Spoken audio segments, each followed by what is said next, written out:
So here we go. The first, and I mean the very first, at least in my personal opinion, great Marvel movie. And it only took them 4 times to finally get it right. Or at least 4 tries before they finally hired the right director. Oh well, better late than never, I guess. But I guess we should start by looking at the plot of this movie. Peter Parker is a nerdy, put upon teenager with a crush on the hottest girl in school, who is also the girl next door, Mary Jane Watson. After a school field trip, Peter ends up bitten by a radioactive spider that grants him superpowers. After an accident, Peter goes out to become a superhero known as Spider-Man after the death of his Uncle Ben, because of course Uncle Ben has to die. At the same time, Norman Osborn, the father of Peter's best friend Harry Osborn, is having difficulty keeping control of his company against the board of directors that are trying to sell it off to someone else. And after experimenting on himself, he becomes the supervillain, the Green Goblin. Now Peter has to fight a supervillain and try to keep his friends and family safe after him and Norman discover their respective secret identities. Not a bad setup, if I do say so myself. So let's go ahead and get the bad stuff out of the way. This movie has not aged all that well, and it's a little bit noticeable now. Basically, a lot of the CG doesn't really work and makes it look like a video game, but you can't really blame the movie itself, but just the technology at the time.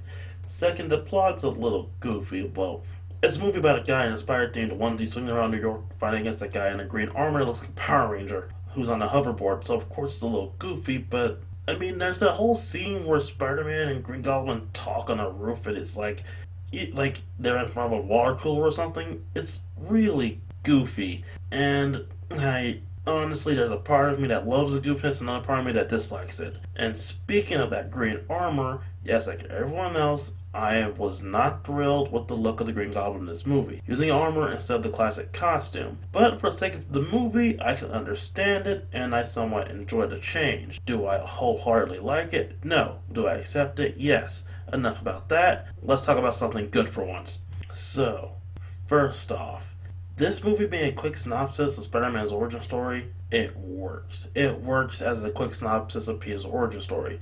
Uncle Ben dies, appears motivated enough to fight crime, and goes through his whole great power, great responsibility thing. It works. It moves on from there. I love that. A lot of the time, some movies focus a bit too much on the Peter Parker origin, Amazing Spider-Man, and it's a bit of an annoyance. And then also, there's J. Jonah Jameson, played by the great J.K. Simmons, and he is perfect in this role. Like, so perfect, they still haven't recast him. Like, if you watch the Spectacular Spider-Man cartoon, you can still see J.K. Simmons playing J. Jonah Jameson. It's just magnificent. He was born to play the role.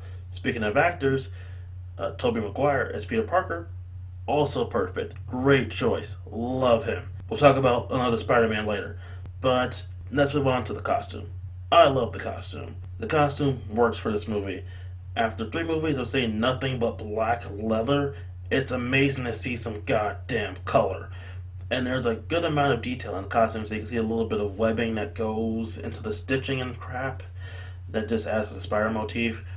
Also, I do like the addition of organic webbing. Something that's a bit annoying in reading Spider-Man comics and watching some Spider-Man cartoons is the amount of time you see the web shooters not work.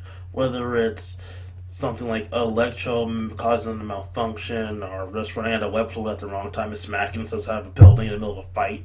It's really annoying, and with the going, you remove that little plot element or plot cul-de-sac to get on to the actual fighting bits. So ultimately, I say this is a good movie, with only a few major flaws here and there that's really not anyone's fault outside of, things you have to do for a movie. Like, the CGI. Yes, it has some weaknesses. Green Goblin isn't that great of a villain in this movie. He's a good one, don't get me wrong. He's a really good one. He's just not a great one. We'll get to a great one in Spider-Man 2. But it's still a really good movie, and I enjoy watching it. Not as good as Spider-Man 2, though. And yes, we'll be getting to that one later. So till